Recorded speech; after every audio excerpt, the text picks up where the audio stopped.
तो देखो, अब तक हमने चैप्टर 3 कर लिए, जिसके हमने उसके बारे में पढ़ा, केजिया के बारे में, जो एक छोटी बच्ची थी जो अपने पापा से बहुत डरती थी। अच्छा है, डरना चाहिए। खैर, उसकी बात हो गई है खत्म।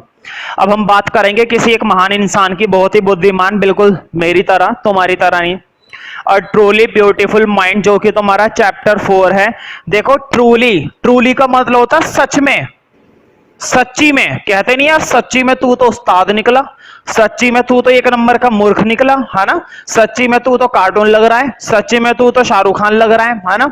तो ट्रूली ब्यूटीफुल, ब्यूटीफुल का मतलब खूबसूरत नहीं, यहां पर ब्यूटीफुल का मतलब है बहुत ही ज्यादा बेहतरीन, बहुत बढ़िया, बहुत ही अच्छा माइंड। किसका? सच में एक बेहतरीन दिमाग। किसका? एल्बर्ट आइंस्टाइन का, जिसके बारे में तुमने साइंस के बारे में, साइंस में ज्यादा सुना है, एल्बर्ट ई आइंस्टाइन। तो एल्बर्ट आइंस्टाइन के बारे में थोड़ी सी बातें हम 9th क्लास में यहां पर पढ़ेंगे, बिहाइव के अंदर। और पढ़ाई के बारे में इसका क्या ख्याल था, और इसने किस तरह से जहां पर ये रहता था वहां पर अपनी पढ़ाई कैसे पूरी करी, वो बातें हम पढ़ेंगे 11th क्लास में। मतलब इसकी कहानी का एक हिस्सा तो हम 9th क्लास में पढ़ रहे हैं, और इसकी कहानी का एक हिस्सा 11th क्लास की इंग्लिश में फिर से तुम्हें पढ़ना है, एल्बर्ट आइंस्टाइन के बारे में। उसमें बेसिकली हम इसकी पढ़ाई के बारे में पढ़ेंगे, इसने कैसे पढ़ाई करी थी, और यहाँ पर ट्रूली ब्यूटीफुल माइंड, इसका जन्म कैसे हुआ, और जन्म से लेकर मृत्यु तक का सफर बहुत ही शॉर्ट में, वो हमें पढ़ना है। तो हम ये कह सकते हैं कि हम एल्बर्ट आइंस्टाइन की बायोग्राफी पढ़ रहे हैं, जीवनी पढ़ रहे हैं, मतलब उसके बारे में पढ़ रहे हैं, तो उसकी बायोग्राफी ही पढ़ रहे हैं, तुम्हारी तो पढ़ नहीं रहे। ठीक है, कुछ ऐसा काम तो करो जब तुम्हारे बारे में पढ़े कोई।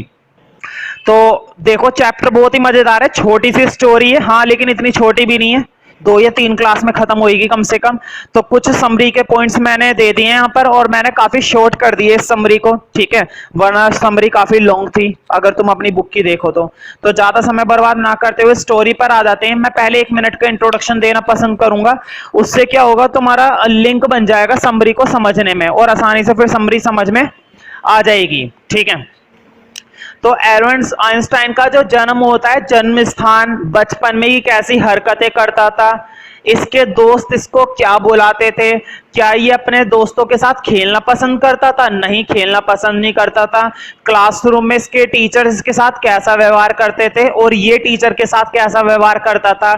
इसकी मम्मी पापा की नजरों में इसकी क्या वैल्यू थी? किसकी? तुम्हारी नहीं, एल्बर्ट आइंस्टाइन की। ठीक है, इसका बचपन कैसे गुजरा, इसने आगे की पढ़ाई कैसे पूरी करी, अपने जीवन में कौन कौन सी उपलब्धियां इसने हासिल करी, क्या क्या महान काम करे, और किस तरह इसने अमेरिका के प्रेसिडेंट को लेटर लिखा, और मतलब पूरी कहानी, और उस लेटर से क्या दुर्घटना हो गई, इस बात के बारे में बताया जाएगा। फिर इसने पॉलिटिक्स में कैसे इंटरेस्ट लिया, और किस तरह से इसका देहांत हो गया एल्बर्ट आइंस्टाइन के। तो कुल मिलाकर एल्बर्ट ने जहां जहां पर भी जाकर अपने झंडे गाड़े, वो सारे झंडे हमें यहां पर उखाड़ने हैं अब। तो फर्स्ट पॉइंट पर आ जाते हैं, है ना, लिंक तो बन ही चुका होगा। First point, Albert Einstein was born on 14th March 1879 in the German city of Ulm। तो जो एल्बर्ट आइंस्टाइन था, भाई उसी की बात हो रही है, मेरी बात तो हो नहीं रही।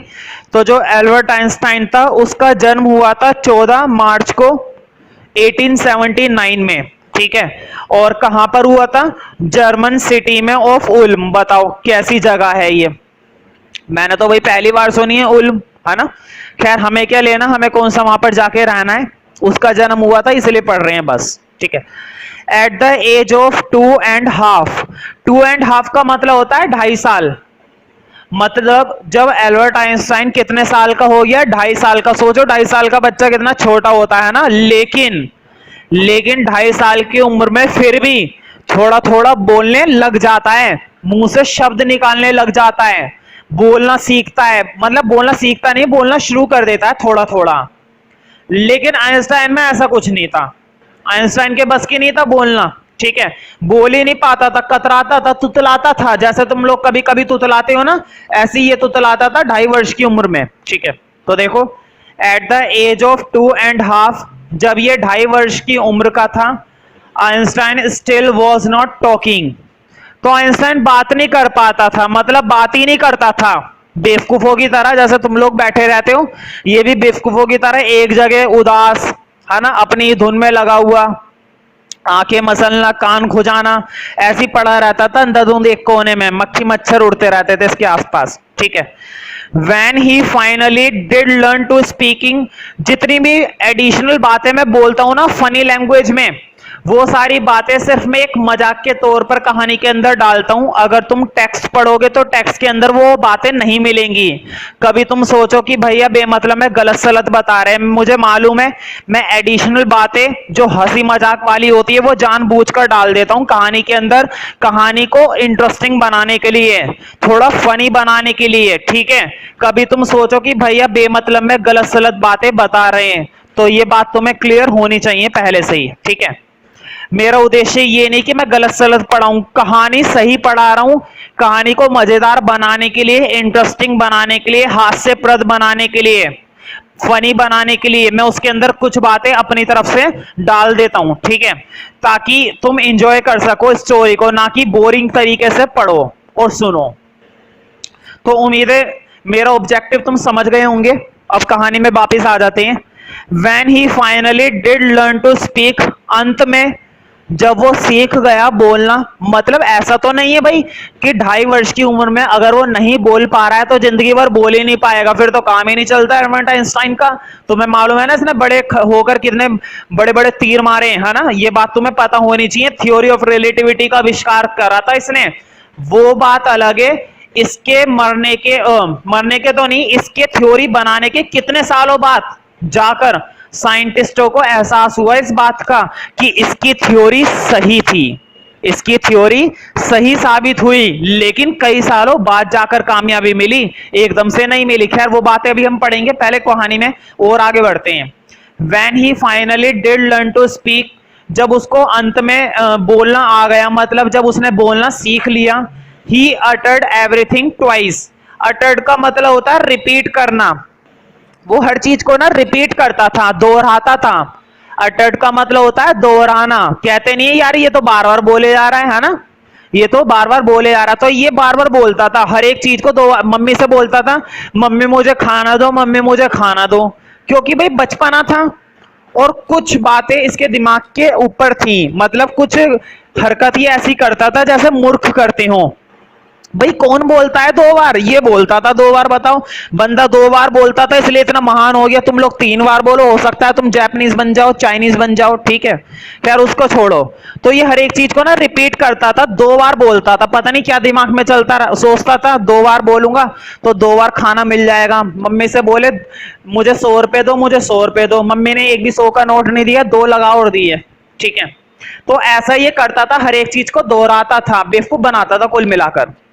Einstein did not know what to do with other children, जब ये प्लेग्राउंड में बैठता था, अपने दोस्तों को देखता रहता था, वो खेलते थे आपस में, ये एक जगह बैठकर बड़े गौर से देख रहा है, खेल रहे हैं, इसे कोई मतलब ही नहीं है, उनके साथ जाकर खेले, बात करे, हंसी मजाक करे, कोई कुछ नहीं, एक जगह बैठकर गौर से उन्हें देख रहा है। इसे पता ही नहीं था कि इसको उनके साथ क्या करना चाहिए। देखो लिखा हुआ है, Einstein did not know, Einstein नहीं जानता था what to do with other children, कि दूसरे बच्चों के साथ क्या करना है, एंड हिज प्लेमेट्स, और अपने साथियों के साथ, ठीक है। तो उसके जो प्लेमेट्स थे, प्लेमेट्स का मतलब होता है साथी, मतलब उसके दोस्त, उसके मित्र वगैरह, तो उसको वे दोस्त उसको क्या बुलाते थे, ब्रदर बोरिंग। कई बार एक नंबर में तो नहीं, 3 नंबर में क्वेश्चन आया है कि आइंस्टाइन के दोस्त उसको ब्रदर बोरिंग क्यों बुलाते थे, ठीक है।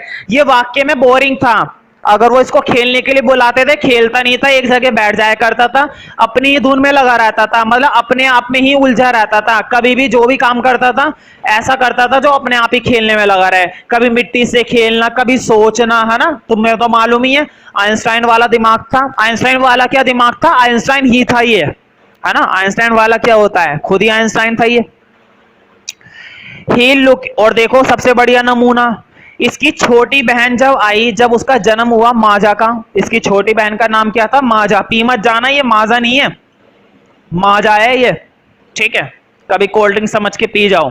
तो जब इसकी छोटी बहन आई उसका नाम रखा गया माजा, और माजा को देखकर इसने कहा, क्योंकि दिमाग इसका बेवकूफ वाला है, ऐसा सवाल कर दिया, मम्मी इसके पहिए कहाँ हैं? उसे लगा कि ये छोटी बच्ची और कुछ नहीं है, एक इलेक्ट्रॉनिक डिवाइस है, एक बिजली से चलने वाला खिलौना है। उसको समझ में ही नहीं आया कि इंसान क्या होता है और मशीन क्या होती है। तो उसे ऐसा लगा कि ये छोटा बच्चा इंसान नहीं है, ये छोटा बच्चा कोई मशीन है या कोई डिवाइस है जो बिजली से चलता है। तो उसने तुरंत बोला, मम्मी इसके पहिए तो है ही नहीं, पहिए कहाँ है इसके? बताओ, इंसान के कोई पहिए होते हैं? अब जरा स्टोरी में वापस आते हैं।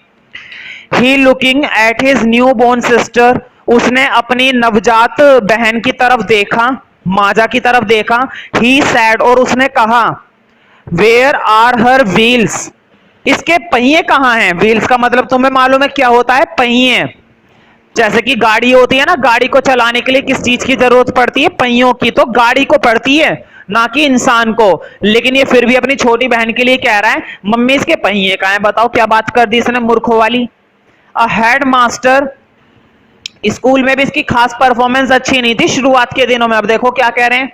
A headmaster once told his father that what Einstein choose as a profession would not matter. Headmaster ने कहा, वहां का जो हेड मास्टर था उन्होंने कहा उसके पिताजी से, आइंस्टाइन के पापा से कहा, ये क्या करेगा बड़ा होके? आखिर ये क्या व्यवसाय करेगा? कोई फर्क ही नहीं पड़ता, इसे तो किसी भी काम में रुचि नहीं है, ना ये कोई काम ढंग से कर पाता है। मतलब इसका दिमाग ऐसा था, मतलब कुछ कर ही नहीं पाता था ढंग से। तो इसके टीचर को लगता था ये कुछ नहीं कर पाएगा, लड़का अपने जीवन में कुछ नहीं कर पाएगा। अब जरा हेड मास्टर को जाके बताओ इसने क्या कर दिखाया। Because he will never make a success at anything, क्योंकि इसे कभी भी कामयाबी नहीं मिल पाएगी। उसके टीचर को लगता था ये किसी भी फील्ड में, किसी भी धंधे में, किसी भी प्रोफेशन में कुछ नहीं कर सकता, बिल्कुल बेकार लड़का है ये। किसको बोलते थे वो? आइंस्टाइन को। बताओ, आइंस्टाइन तो उन्हें मूर्ख लगता है, तो हम जैसे तो उन्हें कूड़ा लगेंगे फिर। Einstein began learning to play the violin at the age of 6। तो जब इनकी एज 6 साल की हो गई थी आइंस्टाइन की, तो इन्होंने वायलिन बजाना भी सीखा। वायलिन होता है ना, ऐसे बजाते रहते हैं, बड़ी जबरदस्त साउंड आती है। अगर गंदा बजाओगे तो खुंदक भी बड़ी आती है। वायलिन बजाने की भी एक टेक्निक होती है, एक कला होती है। अगर इसको गलत तरीके से बजाए तो वो वायलिन उठा के तुम्हारे सर पे भी पड़ सकता है। तो अब क्वेश्चन ये, इसने वायलिन बजाने की तरफ कैसे ध्यान डाला? तो इसकी मम्मी चाहती थी कि पढ़ाई लिखाई में तो ये कुछ खास करता नहीं है, तो क्यों ना इसको म्यूजिशियन में डालूं, वायलिन बजाना सिखवाया इसको। तो 6 साल की उम्र में इसने बजाना सीखा था और थोड़ा बहुत ही बजाया, क्योंकि तुम्हें मालूम है इसका जीवन का असली मकसद क्या था? मैथ्स। असली मकसद क्या था? फिजिक्स। इसने उनमें जबरदस्त रुचि दिखाई। हालांकि स्टार्टिंग के दिनों में ये इतना अच्छा नहीं था, लेकिन बड़ा जैसे जैसे ये होता गया ना, इसकी अचीवमेंट बढ़ती चली गई। अभी जरा आओ, अभी देखो कहानी में कैसे तीव्रता से ये काम करेगा जो तुम लोग कभी नहीं कर सकते। शायद कर लो, ऐसे ही नहीं कह रहा मैं कि नहीं कर सकते, शायद कर लो, अच्छी बात है। बट देखो third point, but Albert Einstein was not a bad प्यूपिल। प्यूपिल का मतलब तुम ये समझ सकते हो, विद्यार्थी, एक व्यक्ति। मतलब वो इतना बुरा इंसान भी नहीं था, वो इतना बुरा लड़का भी नहीं था, वो इतना बुरा विद्यार्थी भी नहीं था। मतलब जितना लोग उसकी बुराई करते थे, टीचर बुराई करते थे, मम्मी पापा कोसते थे, वो इतना बुरा भी नहीं था, काम में मेहनत करता था।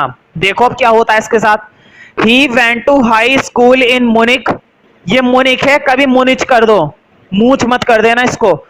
वो हाई स्कूल गया मुनिक में, जो कि कहां पर था? मुनिक में। Where Einstein family had moved when in Munich, where Einstein family had moved when he was 15 years old। तो देखो इसको अपनी हाई स्कूल की एजुकेशन पूरी करने के लिए कहां पर जाना पड़ा? मुनिक में। और ये सिर्फ अकेले ही नहीं गया, इसकी फैमिली भी इसके साथ वहां पर मूव्ड हो गए, मतलब वहीं पर रहने लगी। जब ये कितने साल का था? सिर्फ और सिर्फ 15 साल का। सिर्फ और सिर्फ क्या, 15 साल कोई कम होते हैं? And scored good marks in almost every subject, लगभग हर एक सब्जेक्ट में इसने ना बहुत अच्छा परफॉर्म करा, बहुत अच्छी परफॉर्मेंस रही इसकी। Einstein hated the school regimentation. Regimentation का मतलब होता है सख्त अनुशासन, डिसिप्लिन का मतलब होता है अनुशासन, और रेजिमेंटेशन का मतलब होता है सख्त अनुशासन। सख्त कायदे कानून, सख्त नियम, वहां पर जो स्कूल में कायदे कानून थे ना वो इसको पसंद नहीं आते थे। इतना अनुशासन, इतना डिसिप्लिन इसको बर्दाश्त नहीं होता था। इसका दम घूटता था हर एक चीज में। स्कूल के अंदर इसकी परफॉर्मेंस कैसी रहती थी, ये बातें हम 11th क्लास में पढ़ेंगे, अभी नहीं पढ़ रहे। इसी टॉपिक पर है 11th क्लास का चैप्टर कि इसे वहां के कानून, वहां का कायदा कानून समझ में नहीं आया तो इसने वहां पर जाकर करा क्या फिर, तो वो बातें हम पढ़ेंगे 11th में, इसलिए इस पॉइंट को ज्यादा इलेबोरेट नहीं करेंगे। तो आइंस्टाइन जो है वो घृणा करता था सख्त अनुशासन से and often clashed with his teachers, और अक्सर इसकी क्लैश का मतलब होता है बहस हो जाना। लड़ाई तो खैर नहीं, ऐसा तो नहीं है टीचर को गोली मार देता था या फिर टीचर इसे मार देता था, ऐसा कुछ नहीं है। लेकिन क्लैश का मतलब होता है बहस हो जाना। अक्सर इसकी टीचरों से ना बहस होती रहती थी। द प्रीवियस ईयर, पिछले सालों में, the Albert parents had moved to Milan, Albert के माता पिता कहां पर शिफ्ट हो गए थे, मिलान में। होगा कोई रीजन नहीं बताया। And left their son with relatives, और अपने लड़के को मतलब आइंस्टाइन को कहां पर छोड़ दिया, अपने रिश्तेदारों के साथ।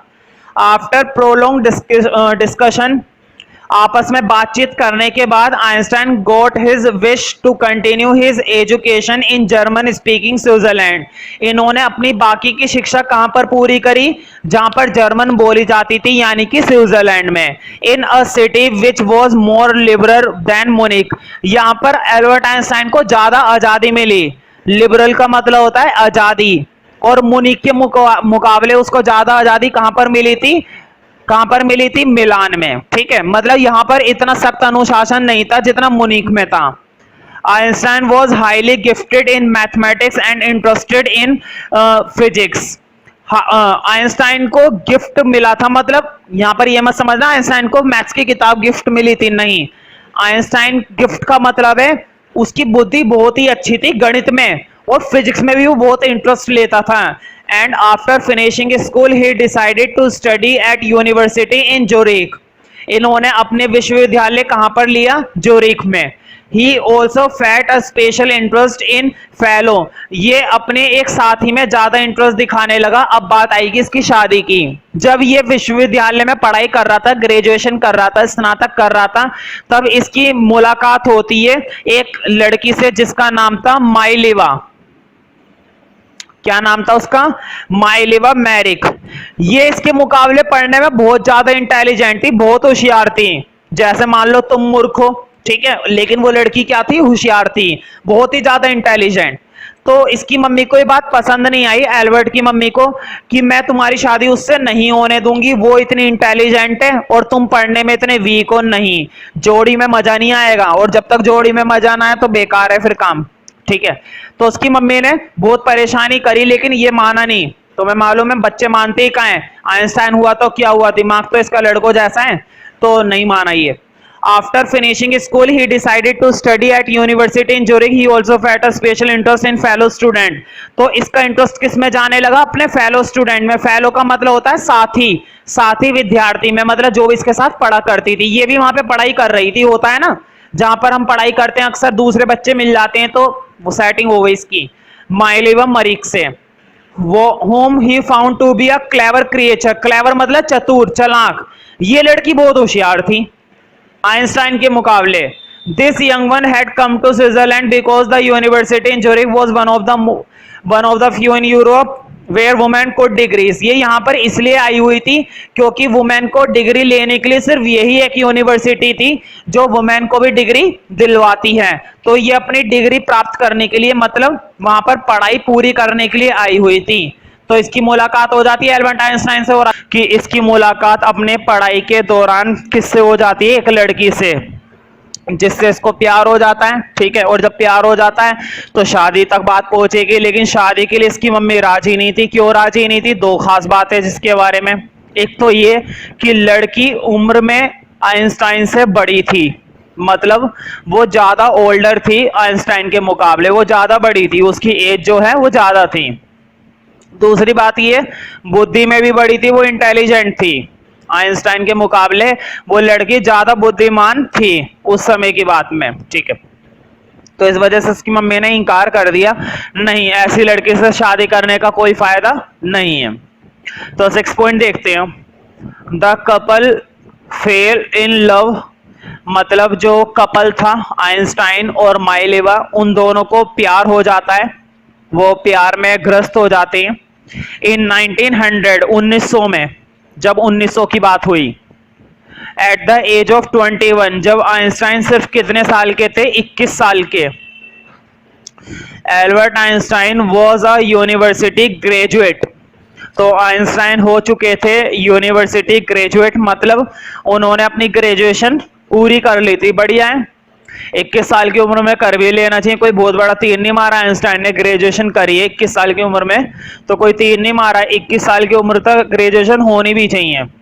एंड अनएम्प्लॉयमेंट, लोग ग्रेजुएशन करके कौन सा इन्होंने झंडे गाड़ दिए? अनएम्प्लॉयमेंट। अनएम्प्लॉयड का मतलब होता है बेरोजगार, मतलब इन्होंने ग्रेजुएशन तो पूरी कर ली, पढ़ाई तो पूरी कर ली, लेकिन अभी भी इनके पास करने के लिए कुछ भी ढंग का काम नहीं था। तो क्या फर्क है इनमें और हम में? ठीक है, ये भी ग्रेजुएट होकर बैठे रहे, इनके पास काम नहीं था। ठीक है, he work as a teaching assistant, इन्होंने काम करा एक टीचिंग असिस्टेंट के रूप में, मतलब एक हेल्पर के रूप में। मतलब टीचर को जरूरत पड़ती होगी किसी हेल्पर की, तो इन्होंने एक हेल्पर बनकर काम करा, मतलब उसको हेल्प करी छोटे मोटे कामों में। गेव प्राइवेट लेसन्स, और अपने प्राइवेट लेसन्स दिए, मतलब प्राइवेट रूप से कुछ बच्चों को पढ़ाया। And finally secured a job, और अंत में इनको एक जॉब मिल गई, इन्होंने एक जॉब प्राप्त कर ली। सिक्योर्ड का मतलब होता है सुरक्षित करना, इन्होंने अपने लिए एक जॉब तैयार कर ली। और कब करी? 1902 में, 1902 में। As a technical expert in patent office in Bern, तो देखो ये जो बर्न है ना, ये जगह का नाम है। पेटेंट ऑफिस जहां पर इन्हें जॉब मिली, तो पेटेंट ऑफिस में क्या बन चुके थे? ये एक टेक्निकल एक्सपर्ट बन चुके थे, मतलब मशीनों के बारे में। खैर जो भी इनका काम है, हमें इनकी जॉब में ज्यादा इंटरेस्ट नहीं लेना चाहिए। नेक्स्ट पॉइंट देखते हैं, 7th पॉइंट। तो जॉब तो चली रही थी, साथ साथ ये अपने बुद्धि का भी पूरा इस्तेमाल कर रहे थे, रिसर्च काम में लगे हुए थे, और इन्होंने आविष्कार कर दिखाया थ्योरी ऑफ रिलेटिविटी, जो हमें बताती है। खैर थ्योरी तो मैं नहीं पढ़ा रहा कि साइंस की ये जो थ्योरी है, थ्योरी ऑफ रिलेटिविटी का मतलब क्या है, ये तो मैं नहीं बता रहा, क्योंकि मैं फिजिक्स नहीं पढ़ा रहा हूं। लेकिन हाँ, इसकी जो थ्योरी बनी थी वो ये थी, E equal to MC square. शायद तुमने छोटी क्लासेस में पढ़ा भी हो, लेकिन इसके बारे में डीपली है 11th 12th क्लासेस में, साइंस स्ट्रीम में। ठीक है, तो यहाँ पर M का मतलब होता है मास, C का मतलब होता है speed of light in vacuum, और E का मतलब होता है एनर्जी। तो उन्होंने ये फॉर्मूला डिराइव करा था, उन्होंने लाइट की स्पीड के बारे में काम करा, एनर्जी के बारे में काम करा, मास के बारे में काम करा, तब जाके उन्होंने ये फॉर्मूला डिराइव करा, और इसको नाम दिया गया थ्योरी ऑफ रिलेटिविटी। ये थ्योरी क्या होती है, किस तरह अप्लाई होती है, इस थ्योरी का मतलब क्या होता है, इतनी सारी बातें इंग्लिश में पढ़ने की जरूरत नहीं है। बस इतना ध्यान रखो कि ये एक ऐसी थ्योरी थी जिसका आविष्कार किसने करा था? एल्बर्ट आइंस्टाइन ने। और कई सालों बाद उनकी ये थ्योरी सही साबित हुई, जिसकी वजह से उनका न्यूज़पेपर में नाम आया और वो फेमस हो गए। कौन? तुम नहीं, आइंस्टाइन। तो देखो 7th point, one of the famous paper of 1905, 1905 का एक प्रसिद्ध पेपर था, was Einstein special theory of relativity. किसके लिए था वो पेपर? आइंस्टाइन की स्पेशल थ्योरी के लिए, जो कि रिलेटिविटी के बारे में थी। अकॉर्डिंग टू विच, जिसके अनुसार time and distance are not absolute, उन्होंने ये बताया था कि जो समय होता है और जो दूरी होती है वो कभी भी निश्चित नहीं होती है, बदलती रहती है। इंसान के लिए स्पेस में समय और उसकी दूरी लगातार क्या होती रहती है? बदलती रहती है। खैर मैं थ्योरी नहीं पढ़ा रहा, और अगर कुछ बातें समझ में भी ना आए तो ज्यादा टेंशन मत लेना, क्योंकि साइंटिफिक टॉपिक है, और ना भी समझ में आए तो कोई बहुत बड़ी बात नहीं है, हम इंग्लिश पढ़ रहे हैं ना कि ये थ्योरी पढ़ रहे हैं। ठीक है, अकॉर्डिंग टू मतलब उनकी ये थ्योरी कहती थी कि जो समय होता है, जो समय चलता रहता है, और जो डिस्टेंस होता है, दो चीजों के बीच की जो दूरी होती है, वो कभी भी सेम नहीं होती है, वो बदलती रहती है, एब्सोल्यूट नहीं होती है। From this followed the world most famous formula, और उन्होंने दुनिया का सबसे ज्यादा प्रसिद्ध फॉर्मूला बनाया था, which describes the relationship between mass and energy. जो किसके बीच की रिलेशनशिप को दिखाता है, मास और एनर्जी के रिलेशनशिप, और वो क्या था, E equal to mc square. तो देखो ब्रैकेट में मैंने कुछ बातें लिख रखी है। In this mathematical equation E stands for energy, यहां पर E का मतलब है energy, M for mass, M आया है मास के लिए, ऑब्जेक्ट के मास के लिए, C for the speed of light in vacuum, मतलब स्पीड क्या होगी लाइट की, सोचो रोशनी कितनी तेजी से फैलती है, उसकी स्पीड क्या होगी, ये सोचने वाली बात है। तुमने देखा है कि जैसे ही हम स्विच ऑन करते हैं पूरे कमरे में लाइट फैल जाती है, कितनी तेजी से फैल जाती है, तो स्पीड क्या है लाइट की, तो वैक्यूम में क्या होती है स्पीड, मैंने लिख रखी है, देखो अबाउट 3 लाख किलोमीटर पर सेकंड, एक सेकंड में 3 लाख किलोमीटर, कितनी बड़ी बात है, बहुत है ये, अगर अंदाजा लगा पाओ 1 किलोमीटर कितना होता है, बहुत डिस्टेंस होता है 1 किलोमीटर, और यहां पर बात हो रही है 3 लाख किलोमीटर की, वो भी एक सेकंड में। आगे देखते हैं, ना कि हम इसकी थ्योरी में इतना इंटरेस्ट लेते हैं। तो अब तक 1905 तक आइंस्टाइन ने थ्योरी का आविष्कार करा, उनकी थ्योरी सही साबित हुई, जिसकी वजह से उनकी थ्योरी को पब्लिश किया गया न्यूज़पेपर में और वो फेमस हो गए। Einstein was solving the most difficult problems in physics, वो भौतिक में लगातार समस्याओं का समाधान करते रहे, उन्होंने उनकी थ्योरी सही साबित हुई, वो पीछे नहीं हटे, फिर भी रिसर्च में लगे रहे, फिजिक्स में कभी भी कुछ भी नई नई समस्याओं का समाधान करने में लगे रहे, क्योंकि भाई एल्बर्ट आइंस्टाइन इतनी आसानी से तो बैठेगा नहीं तुम्हारी तरह, कुछ ना कुछ खुफिया करने में लगा रहा वो बंदा। इन प्राइवेट लाइफ, अब देखते हैं उसके प्राइवेट लाइफ में क्या हुआ, उसके निजी जीवन में क्या हुआ। Albert had wanted to marry Mileva, Albert had wanted to marry Mileva, वो माइलेवा से चाहते थे शादी करना, मतलब उनकी इच्छा थी कि वो माइलेवा से शादी करे, जैसा कि मैंने तुम्हें पहले ही बता दिया है, माइलेवा की मुलाकात उनकी तब से हो गई थी जब वो यूनिवर्सिटी में थे, ठीक है, और वहां पर इनकी मुलाकात हुई और मुलाकात के साथ साथ इन्हें उससे प्यार हो गया, लेकिन इसकी मम्मी ने मना कर दिया। तो कुछ समय तक तो ये शांत रहे, लेकिन कब तक शांत रहेगा बंदा, एक दिन तो शादी करेगा, ऐसे नहीं छोड़ता कोई भी। Mileva right after finishing his studies, तो वो उससे शादी करना चाहते थे जब उनकी पढ़ाई पूरी हो गई, but his mother was against it, लेकिन उसकी माता जी नहीं मान रही थी, भाई माता जी की क्या पूजा करें ऐसे ही करने के लिए, फिर ऐसे नहीं होता, पूजा करने से कोई नहीं मानता। But his mother was against it, तो उसकी जो माँ थी, आइंस्टाइन की जो मम्मी थी, वो उसके खिलाफ थी कि नहीं ये अच्छी बात नहीं है, इतनी होशियार लड़की से शादी नहीं कर सकते हो, तुम कमजोर हो और वो इंटेलिजेंट है, तुम छोटे हो और वो बड़ी है, ठीक है, तो ये कॉम्बिनेशन इतना अच्छा नहीं लगेगा। She thought Maileva, who was 3 years older than her son, को उसकी माँ सोचती थी, मतलब आइंस्टाइन की माँ को लगता था, लगता क्या था, सच था, वो जो लड़की थी वो वाकई में आइंस्टाइन से बड़ी थी, वाकई में बड़ी थी, तो उसको लगता था who was 3 years older than her son, जो कि उसके लड़के से कितनी बड़ी थी, 3 साल, 3 साल तो भाई बहुत होते हैं, 3 साल में तो दुनिया बदल जाती है। was too old for him, वो बहुत बड़ी है उसके लिए। देखो 1 साल तो चल जाता है, 1-1.5 साल, 3 साल बहुत हो जाते हैं, इतना बड़ा एक लड़की इतनी बड़ी और हस्बैंड इतना छोटा, गड़बड़ हो सकती है ना। She was also bothered, bothered का मतलब होता है परेशान होना, चिंतित होना, उदास होना, तो उसकी माँ इस बात से भी परेशान होती थी बाय माइलेवा इंटेलिजेंस, क्योंकि माइलेवा क्या थी, इंटेलिजेंट थी, तो माइलेवा की जो इंटेलिजेंसी थी ना वो आइंस्टाइन के मुकाबले ज्यादा थी, तो अक्सर उसकी माँ को ऐसा लगता था कि अगर आइंस्टाइन इससे शादी करता है तो उसे हमेशा दिमाग के मामले में अपनी वाइफ से पीछे ही रहना पड़ेगा, क्योंकि वो कम बुद्धिमान है और उसकी बीवी ज्यादा बुद्धिमान है, तो अक्सर उसको दबके रहना पड़ेगा, तो उसको ऐसा लगता था उसकी माँ को, इस वजह से वो और परेशान रहती थी कि मैं शादी नहीं होने दूंगी इन दोनों की। वो कहती थी she is a book like you, his mother said, उसकी माँ कहती थी कि ये जो माइलेवा है ये किताब की तरह है जो तुम्हें पसंद है, मतलब तुम्हें ऐसा लग रहा है कि माइलेवा और कुछ नहीं है, एक अच्छी दिखने वाली किताब है। तो इससे ज्यादा वो कुछ नहीं है, तुम्हें कभी भी खुशी नहीं मिलेगी इससे शादी करके। तो उसकी मां को ऐसा लगता था, लेकिन किस्मत की बात है कि आइंस्टाइन को ऐसा नहीं लगता था। तो आइंस्टाइन नहीं माना, भाई आइंस्टाइन है, ऐसे कैसे मान जाएगा। यूं ही थोड़ी ना लोग मिसाइल देते, यूं ही थोड़ी ना लोग कहते हैं एक दूसरे से कि कैसे बनोगे आइंस्टाइन की तरह। ठीक है, आइंस्टाइन कहीं के चला जा।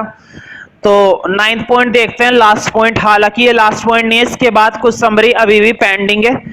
हाँ, लेकिन इसके बाद जितनी भी समरी बची है उस क्लास में वो समरी खत्म हो जाएगी। तो देखो, the pair finally married in January 1903। तो देखो, ये जो पेयर का मतलब है जोड़ा, इस जोड़े की अंत में शादी हुई कब? जनवरी में 1903 में। इसका मतलब ये हुआ, तुमने एक चीज देखी, थ्योरी ऑफ रिलेटिविटी को कामयाबी कब मिली थी? 1905 में। अभी जरा ऊपर वाले पॉइंट में देखो गौर से, थ्योरी ऑफ रिलेटिविटी वाले पॉइंट में देखो, मैं बता देता हूं। 7th पॉइंट देखो, 1905 में इसकी थ्योरी पब्लिश हुई थी, और जबकि शादी इनकी कब हो गई? शादी हो गई इनकी 1903 में। इसका मतलब ये हुआ कि शादी पहले हो गई थी, थ्योरी पब्लिश बाद में हुई। ठीक है, समझ रहे हो ना। तो लिंक बनाते रहना कब क्या हुआ। कई बार इस चैप्टर में से लॉन्ग क्वेश्चन आ चुका है पेपर में, और लॉन्ग क्वेश्चन तुम तभी लिख सकते हो जब तुम्हें कुछ पर्टिकुलर डेट्स याद रहेंगी। शादी पहले हुई, थ्योरी सही साबित बाद में हुई, लेकिन थ्योरी बनाई कब? वो शादी से भी पहले की बात है। The pair finally married in January 1903। तो फाइनली उनकी शादी हो गई 1903 में, एंड हैड 2 सन्स, और उनके 2 लड़के थे। But a few years later, a few years का मतलब होता है कुछ साल, मतलब कुछ सालों बाद, ये लगा लो 3 साल या 6 साल बाद, है ना, कुछ सालों बाद। तो कुछ सालों बाद हुआ क्या, पता होता क्या है? अक्सर क्या होता है, जब हमें प्यार हो जाता है, मतलब किसी से लगाव हो जाता है, तो शादी तो कर लेते हैं जैसे तैसे जबरदस्ती करके। लेकिन बाद में एहसास होता है कि यार बड़े लोग जो कहते थे वो ठीक ही कहते थे, जची नहीं कुछ बात कुछ बनी नहीं। आगे जाके जीवन बिताना काफी मुश्किल हो गया है। पति बीवी को मारता है, बीवी पति को मारती है, तो ये काम चलता रहता है। तो ऐसे से बढ़िया है कि इस रिश्ते को खत्म कर दिया जाए। तो वही काम किसके साथ हुआ? आइंस्टाइन के साथ हुआ। अभी जरा पढ़ते हैं कहानी में वापस। But a few years later, कुछ सालों बाद, द मैरिज फेल्टर्ड। फेल्टर्ड का मतलब होता है खराब हो जाना, मतलब इनके बीच का जो रिश्ता था वो खराब हो गया था, कमजोर हो गया था, बेकार हो गया था, इस कगार पे पहुंच गया था कि उस रिश्ते को तोड़ दिया जाए, खत्म कर दिया जाए। तो इनका रिश्ता बहुत ही कमजोर पड़ गया था। Mileva was losing her intellectual ambition. Ambition का मतलब होता है लक्ष्य, और इंटेलेक्चुअल का मतलब होता है बुद्धिवत। मतलब जो भी उनका सपना था ना माइलेवा का, कि मैं अपने जीवन में ये करूंगी, मैं अपने जीवन में वो करूंगी, शादी के बाद उनके सब सपने खो गए। क्योंकि भाई शादी के बाद तो बंदा बंध जाता है बिल्कुल, खास करके लड़कियां। वही बात माइलेवा के साथ भी हुई। शादी के बाद इसकी जितने भी एम्बिशन थे, कोई सा भी एम्बिशन पूरा ही नहीं हो पाया जब से वो इसकी शादी हुई। तो इसका विश्वास भी खोने लगा।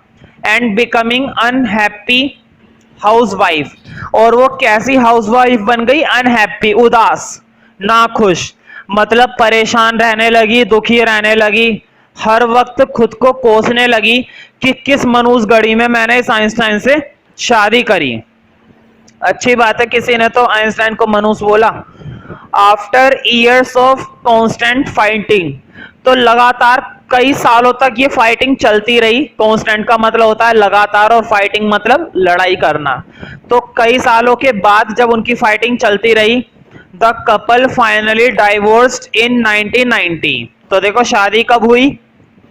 1903 में। बर्बादी कब हुई? 1919। भाई बर्बादी ही माना जाएगा, डाइवर्स करके कोई तीर नहीं मारता है इंसान, बर्बादी ही माना जाता है। वो बात अलग है, दूसरी शादी कर लो, अपना क्या जा रहा है ना। लेकिन एक टाइम को खराब हो गया तो हो ही गया मामला, है ना। तो देखो कई सालों बाद, मतलब 1919 में, मतलब सही चल गए, ऐसी बात भी नहीं है। देखो 16 साल तक तो चले, बहुत बड़ी बात है 16 साल तक। तो कपल का डाइवोर्स हो गया 1919 में, और आइंस्टाइन तो रुकने वाले नहीं थे, आदमी थे, मर्द थे, इतनी आसानी से नहीं रुकते। उन्होंने उसी वर्ष अपनी चचेरी बहन से शादी कर ली जिसका नाम क्या था, एल्सा। तो देखो लिखा हुआ है Einstein married his cousin Elsa the same year. उसी वर्ष उन्होंने, मतलब एक साल भी नहीं रुके, रहा नहीं गया, उसी वर्ष उन्होंने अपनी चचेरी बहन से शादी कर ली और इस प्रकार उनका जीवन फिर आगे बढ़ा।